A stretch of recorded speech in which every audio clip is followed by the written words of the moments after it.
Welcome to Changing Higher Ed, a podcast dedicated to helping higher education leaders improve their institutions. With your host, Dr. Drum McNaughton, CEO of The Change Leader, a consultancy that helps higher ed leaders holistically transform their institutions. Learn more at changinghighered.com. And now, here's your host, Drum McNaughton. Thank you, David. Our guest today is Dr. Michael Smith, the J. Eric Johnson Professor of Information Technology and Marketing at Carnegie Mellon University's Heinz College of Public Policy and Management, and the author of the new book, The Abundant University. Mike teaches disruption of business, and specifically technology disruption. He applied this lens to higher education and came up with his latest book, The Abundant University, Remaking Higher Education for a Digital World. In that he writes, "For too long, our system of higher education has been defined by scarcity. Scarcity in enrollment, scarcity in instruction, and scarcity in credentials.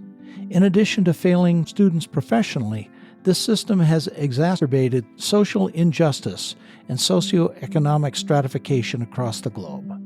Please welcome Dr. Mike Smith to Changing Higher Ed. Mike, welcome to the show. Drum, it's great to be here. Thanks for having me. My pleasure. I am really excited about this conversation.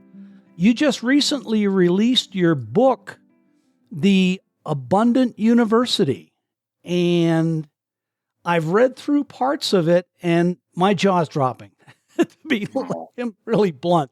You explain things very well. Before we get into the book and your premise, tell us a little bit about yourself and how you came to this point to be able to write this book. So I'm a professor at Carnegie Mellon University. I think about how technologies change structure and competition in industries.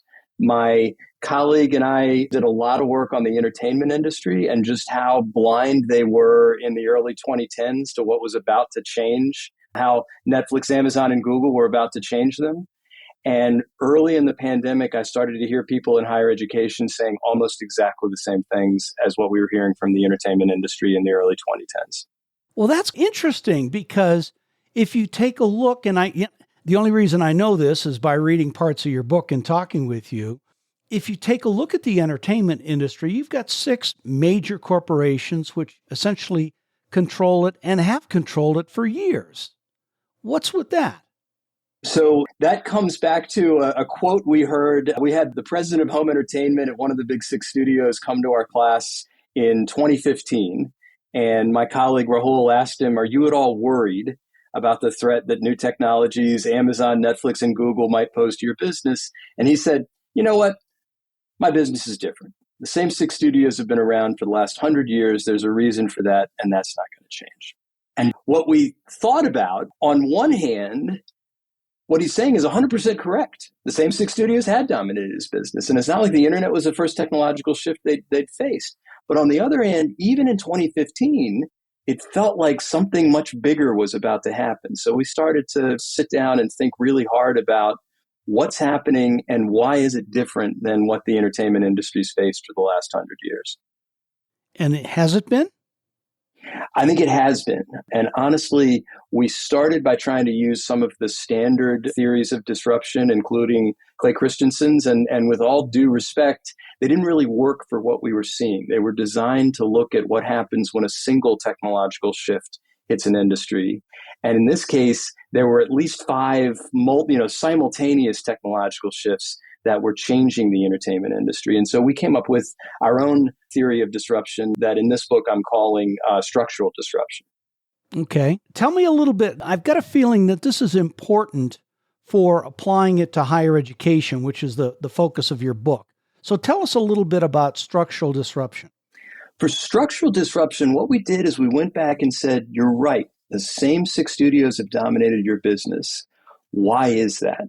Right? What are the structural factors that have allowed a small number of studios to dominate the business? And we came back and we said, it's actually 3 things. The studios control 3 key scarce resources. They control scarcity and access to the technological and financial tools you need to make content. They control access to the scarce channels you need to distribute content. And they control access through copyright law to the ability to create an artificial scarcity in how people get access to content. And for the last 100 years, none of the technological shifts they'd faced had changed those scarcities. And yet, right around 2015, they were facing a set of simultaneous shifts that were making it simultaneously easier to make content, easier to distribute content, and because of piracy, easier to consume content. That was the threat they were facing. At the same time, technology was creating a new scarce resource. Let's call it customer attention. That, oh, by the way, Amazon and Netflix and Google control the customer and you don't. So that's the second half of the risk they were facing. Okay. So let's talk about this in terms of higher education. We've seen the same roughly 50 universities at the top of the standings for the last 100 years or however long U.S. News and World Report has been publishing their standards. Equate the entertainment industry to higher ed.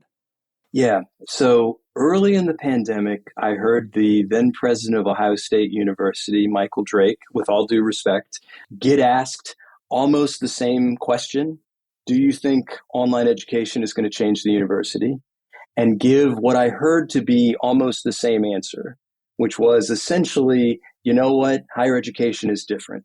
The same 62 universities have dominated my industry for the last 500 years. There's a reason for that. That's not going to change. Those weren't his exact words, but that's what I heard him say. And that got me thinking, could we use structural disruption to think about the university? And what I came back with is, why have these small number of universities dominated higher education? And I think it's because they control their own scarce resources. They control scarcity and access to the classroom. They control scarcity and access to the faculty. And they control scarcity and access to the high value credentials that you need to succeed in the job market. Could it be that those three scarcities might change in the presence of new digital technologies? Okay, so following along those lines, and one of the things that struck me about your book was an example that you gave of a writing professor at Princeton talking about scarcity of access. Yeah, so I think Joyce Carol Oates presents the very best example, a classic example of scarcity, right? Joyce Carol Oates is one of the most respected writers of our time.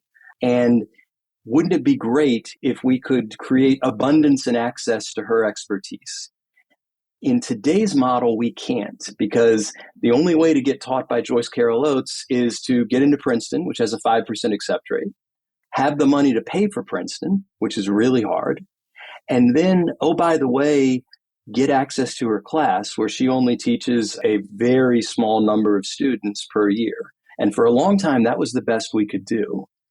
Today, however, there's another option. You can get access to Joyce Carol Oates on a platform called Masterclass for $15 a month. You can take classes from Joyce Carol Oates and a whole bunch of other renowned experts in their field. Is it the same thing you get at Princeton? No, but it's a whole lot better than nothing. And it's a pretty good class if you sit down and take it. Okay. So it seems to have bridged part of the scarcity equation, but there's a difference, isn't there? Yeah. I think a lot of my colleagues early in the 2010s, when we were starting to see online education, were saying, hey, you know what? The education is out there. There's abundance and access to the seats. There's abundance and access to the faculty. This is going to change everything. And what I'm arguing in the book is, I think what they were missing, in all due respect, is that to really change the higher education model, you've got to change scarcity in all three of those aspects. Just making access to the seats and access to the faculty isn't enough. You've got to change access to the credentials. We've got to come up with a new way of credentialing students that doesn't involve 4 years of their time and $250,000 in payments. And I think we're starting to see that in the market today.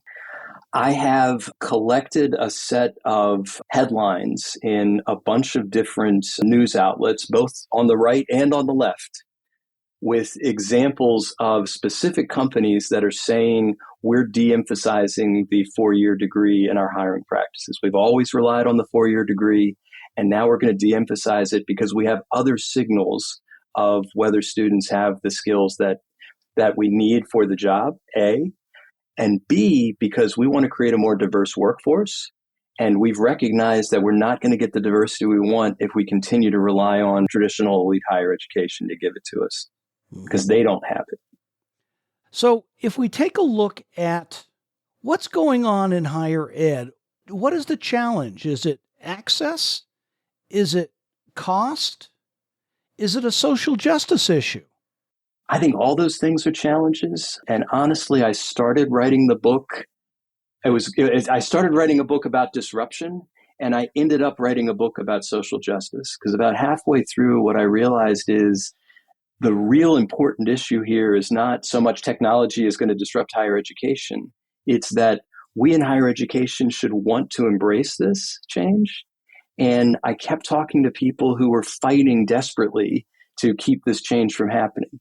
And I don't think they were thinking it all the way through. I don't know anyone in higher education who wants to discriminate against poor people. And so I really wanted to write a book that would argue, if we stick with our current model of education, we're not going to create the sort of inclusive environment that we want. And technology gives us an opportunity to create some of the inclusion, some of the access that I think we would all really like to have in higher education, but know that we don't today. You bring up an interesting point about rich folks and that type of access as a social justice issue. Why hasn't higher ed been disrupted yet? From a technology perspective, you've got everything there that you need to do it. From an access perspective, with the technology and courses like what you can get, the MOOCs or whatever, you've got the access. Why hasn't it been disrupted? I think we're just starting to get all the tools in place, right? We've had the online courses since the early 2010s and the MOOCs. I think we're just starting to see employers say, I want diversity and I can't get it from elite higher education. And then I think the third thing that's starting to change is I think the government and the taxpayers are waking up to the fact that we just can't keep throwing money at this problem and expect it to change. So one of the quotes I have in the book is President Barack Obama, in his 2012 State of the Union address, says, it's not enough for the federal government to increase student aid. We can't just keep subsidizing skyrocketing tuition. We'll run out of money. And he goes on to say, so if colleges can't get the tuition down, the funding you're going to receive from the government is going to go down. That hasn't happened yet. But one thing that could move that along is if taxpayers / voters started to lose their trust in higher education. And that's what we're starting to see right now.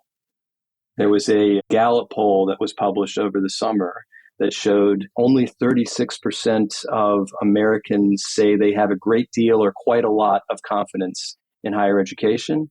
And that number is 20 points lower than it was just 8 years ago. That's a precipitous drop in trust. It is. And everybody in higher ed, if you're not concerned about that, you should be, unless, of course, you're from the elite universities, which they're going to continue to do what they need to do.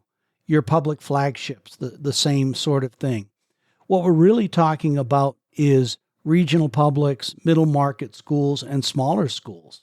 I think they should be concerned for their, continued ability to serve. But I think even the elites, right? I say many times in the book, I think the elites are going to be just fine. But I would hope that even the elites would say, you know what, when we look at the profile of students, a lot of us have more students who came from families in the top 1% of income than the combined number of students we have from families in the bottom 60% of income. That can't be a fair allocation. And we can't solve that from within the existing system. So I would hope that even the elites would say something needs to change. Mm-hmm.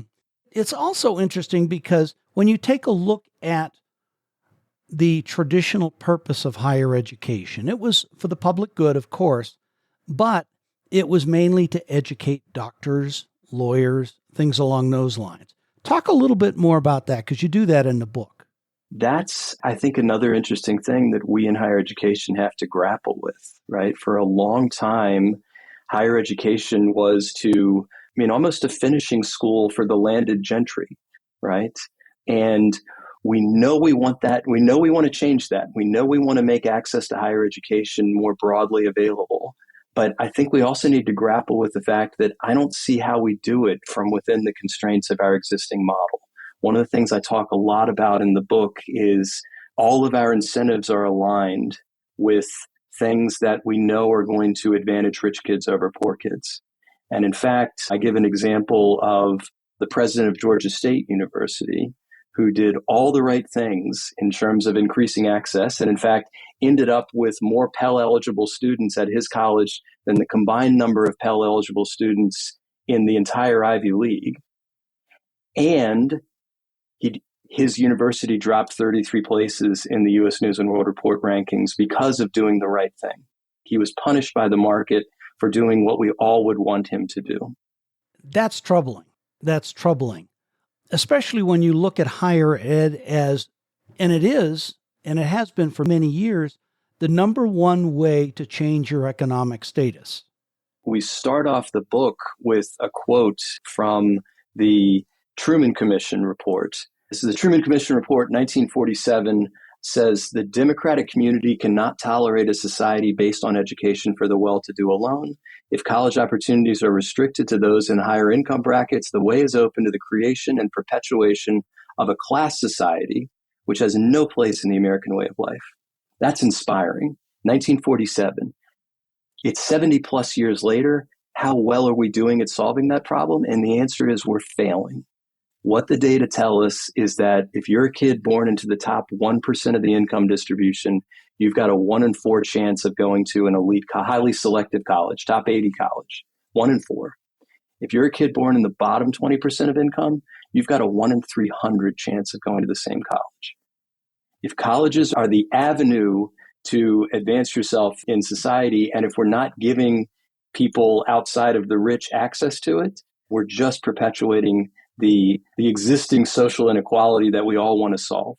A recent guest that I had on the program, Michael Itzkowitz, has an incredible pedigree in higher ed. He was one of, if not the inventor of the college scorecard, which many institutions have come to love to hate. He has done a lot of really good work with price to earnings premium, things along those lines, as well as the economic mobility index as a way of examining the top schools serving lower income students across the U.S. His work was fascinating, and in using his economic mobility index, you've got the typical schools right up at the top: Duke, Harvard, Yale, Princeton, University of Chicago. These have all got low Pell Grant students there. But when you do incorporate those Pell Grant students in, the rankings go down significantly. Harvard fell from 4th to 847. University of Chicago, ranked 8th, fell to 860 out of 1,300 plus institutions. So in some ways, your premises are absolutely right. In other ways, I think folks would say this is just a socialistic view of education. How would you talk to that? So explain the question a little bit more. A socialistic view of education in the sense that we want to get rid of the business and profit incentives? No, not that from a perspective of, but the meritocracy. These students have obviously done the work that they needed to do to get into these elite, the 60, 70, and the rest of the folks didn't. So let me start with the results I just quoted, right? These are results from Raj Chetty at Harvard and his colleagues. And what they say is the top 1% are 77 times more likely to get access to elite schools than the bottom 20%. And my response is, hey, I'm trained as an economist. I believe in the efficient allocation of scarce resources. If we genuinely believe that rich kids just happen to be 77 times more likely to be capable of an elite education than poor kids, then our selection methods are doing just fine, right? But nobody believes that. I don't know anyone who believes that. So there must be something holding back the poorer students. And when you look at how you get into college, it's not that hard to recognize what the problem is.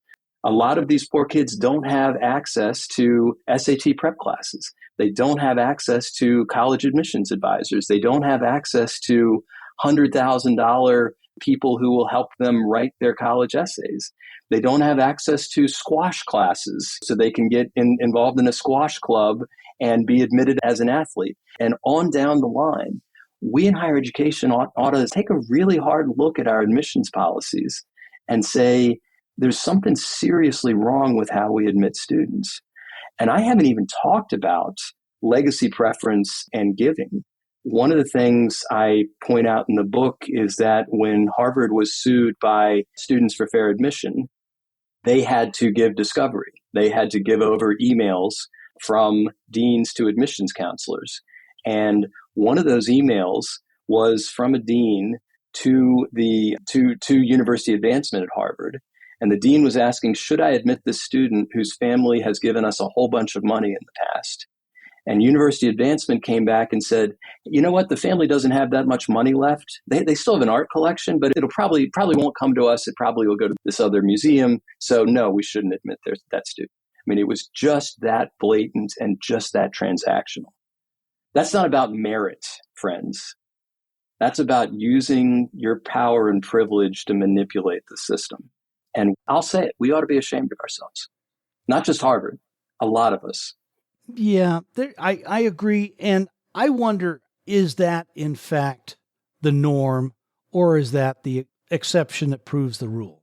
In the book, I cite another story in the Washington Post that says University of Virginia maintained a list of VIP applicants based on the donations that their family had given in the past, with markings on the applications like 500K, needs to be at least wait list, possibly admitted. I think it's something that goes across the board. I don't think it's just Harvard. We've seen other stories of USC giving preference to wealthy parents, NYU doing some similar things. I think this is a problem across the board. Mm-hmm. And with the decision out of SCOTUS, we're seeing more and more institutions who are starting to do away with legacy admissions. Yeah, we should be celebrating that, right? A lot of institutions are starting to do away with legacy admissions. My wondering, though, is will that solve the problem? We're still trapped in this system that is based on scarcity. Is it just as simple as let's get rid of legacy admissions while still relying on a whole bunch of other selection criteria that we know are heavily correlated with wealth? I think we've got to do a lot more than just saying, I'm not going to consider legacy status anymore. So how do we solve it? I think we create, what I'm arguing in the book is I'd love to see us create an alternate way for students to gain access to the skills they need and the credentials they need to signal their capabilities to the market. And I think a lot of that is going to be by creating a system based on abundance and not based on scarcity. A system based on, and this is very much out of Mike Crow's playbook at Arizona State University, a system that says there's a standard for what you need to be successful in college. But if you can't demonstrate that standard, I'll help you demonstrate that standard. And then I've created a system that expands to meet the capacity of people who are above that standard. We just don't have that in higher education today. A, we don't feel like we need to help you get above the bar. And B, the system doesn't expand. There's only 1,500 slots in the freshman class. I've got to divide them up somehow. And if there's 10,000 people who are worthy of those slots, I'm going to have to leave out 8,500. What do we do about that 8,500? I think we need to find other ways for those 8,500 to get a high quality way of demonstrating their skills to the market. And I think a lot of the education and knowledge is now publicly available. The big change I think we need to make is how we evaluate those students. And I would love for us to de-emphasize the college brand name in the job market, in hiring practices. I think that's got to come from the workforce, but I think we're getting there. And I think a lot of the reason we're getting there is the workforce, A, wants a more diverse workforce, but B, I think they're realizing that there are other ways of evaluating students' capabilities that don't involve a 4-year degree. So with that, where my mind goes is a college degree is very important. We know that. There's a lot of growth that happens in the 4 years, but does it all have to be face-to-face? You've got more online, and ASU and SNU, Southern New Hampshire University, have done a great job in making higher education more affordable. You told me a story about your daughter with AP Physics, which I thought was fascinating. This is a fun story. My daughter was president of the STEMinist Club in her high school. So take feminism and combine it with STEM, and you've got STEMinism, which is just about the coolest thing. So she wanted to take AP Physics in her senior year, and her high school said, you can't take AP Physics because you don't have AP Calculus. You can't take AP Calculus because you don't have pre-calc. And you can't take pre-calc because we're not offering it over the summer. I'm sorry, you're stuck. And my wife and I weren't all that thrilled by that answer. And there's a site called outlier.org that offers a calculus class that will give you credit at the University of Pittsburgh. We live in Pittsburgh, and we went back to the school and said, hey, if our daughter passes this class that gives her credit at the University of Pittsburgh, are you really telling me she's not ready for high school calculus? And we won that argument. But this sort of more open, accessible way of gaining the knowledge and signaling the knowledge created a whole bunch of opportunities for our daughter that she wouldn't have had in the absence of that. Mm-hmm. And changing the structure of classes as well. Online organic chemistry. You talked about an example like that in your book. This is the other thing I wanted to make clear in the book, is that I'm not saying it has to be 100% online. But I also don't think it has to be 100% residential. And the example I talk about in the book is Arizona State's organic chemistry class. How the heck do you teach organic chemistry online? And the answer is, Ara Austin, who teaches the class, and her colleagues looked at their curriculum and they said, you know what? 13 weeks of this works perfectly well online, but the labs don't work well online. And so what we're going to do is we're going to bring the online students onto our campus for a 1-week intensive laboratory experience. We're going to give them the knowledge, and we're going to say, come on our campus, and we'll do 2 labs a day for 6 days. And what they discovered is not only did those online students have equivalent understanding of the material as the residential students, but they walked out of that experience with a higher identity as scientists. There's something about doing a back-to-back 2 labs a day for a whole week where you walk out going, you know what, I feel like a scientist right now, that you wouldn't get if you did those same labs, 1 lab a week over the course of a 14-week semester. I would love for us in higher education to think creatively, like Professor Austin and her colleagues did, about how do we design this in a way that might even be better for students at a lower price. What you're talking about is structural disruption. Exactly. And now we're back to disruption, thinking hard about, why have we always done things this way? And could technology allow us to do it in a very different way? One of the quotes that struck me when we spoke was thinking about the entertainment industry. And one of the executives you spoke with, he says, your mission is different than your model. Your model is multiple things: your business model, your structural model.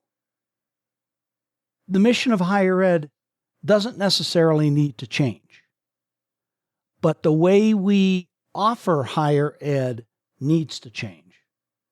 Yeah, I think the way I would love for us to go back and do the hard work of thinking about, given the technologies we have today, how might we redesign how we deliver? I have the head of data analytics at the University of Pittsburgh Medical Center come and talk to our class about how data analytics is changing healthcare.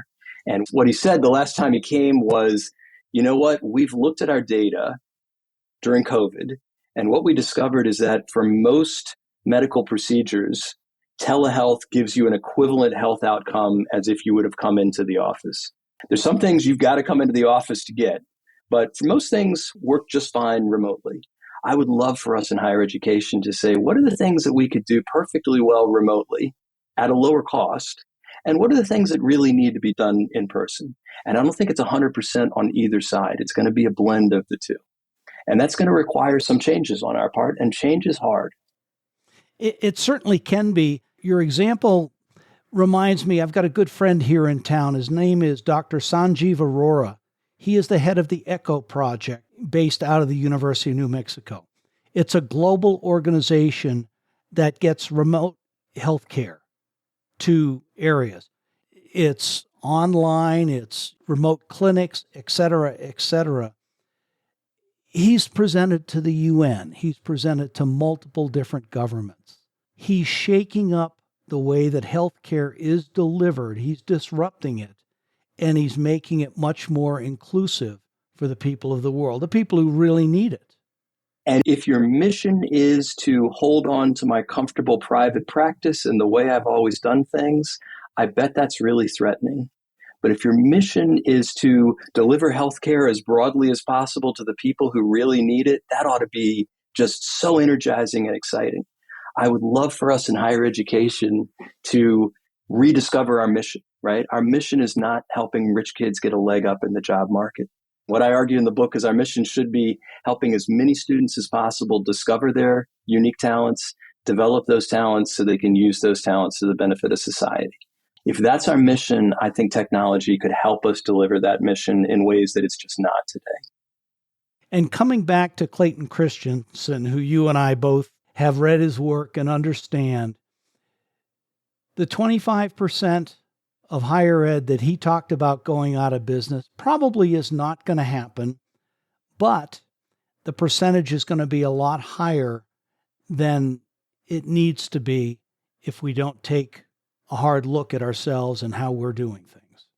Yeah, world of respect for Clay Christensen, a scholar and a gentleman, as my dad would say. I think he just interpreted his theory or applied his theory to a different setting, a setting where it didn't necessarily work. But I really do think there are opportunities for universities if you get excited about using technology to change. And honestly, I think Southern New Hampshire and Arizona State are wonderful examples. When Paul LeBlanc took over Southern New Hampshire, it was a university that was on the edge of closing. And now it's one of the most successful and resourced universities in the world. Why? Because he was willing to question the status quo. And he's made it affordable for nearly everyone. This is the other crazy thing. Over the last decade, a period when tuition in the rest of higher education went up by 40% on average, tuition at Southern New Hampshire stayed exactly the same, $10,000. He ought to be really proud of that. And I think that's one really great way we can open up access to students who just can't afford a traditional 4-year degree at a residential college. Mike, this has been a fascinating conversation. Thank you. As we always do, 3 takeaways for university presidents and boards. I think the first takeaway is what we're doing is financially unsustainable and it's morally unsustainable. Number 2, I would argue, is those problems are systemic, which means we're not going to be able to solve them from within the bounds of our existing system. And number 3, I think, is technology gives us an opportunity to create a more sustainable, accessible, inclusive system. And we ought to get excited about that. Thank you. What's next for you?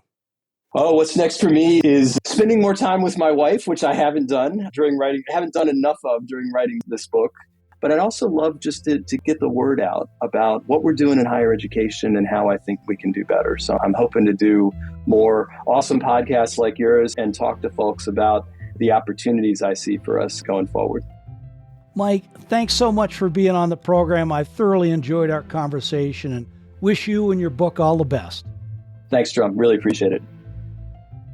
Thanks for listening, and a special thank you to our guest, Dr. Mike Smith from Carnegie Mellon University, and for sharing with us his thoughts around disruption and how its principles can lead to a more equitable and cost-effective higher ed institution. Join me next week when we welcome Dr. David Decker, president of Franklin University, to the show.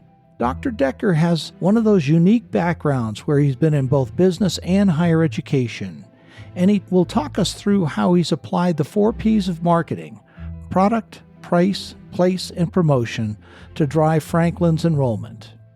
An amazing stat?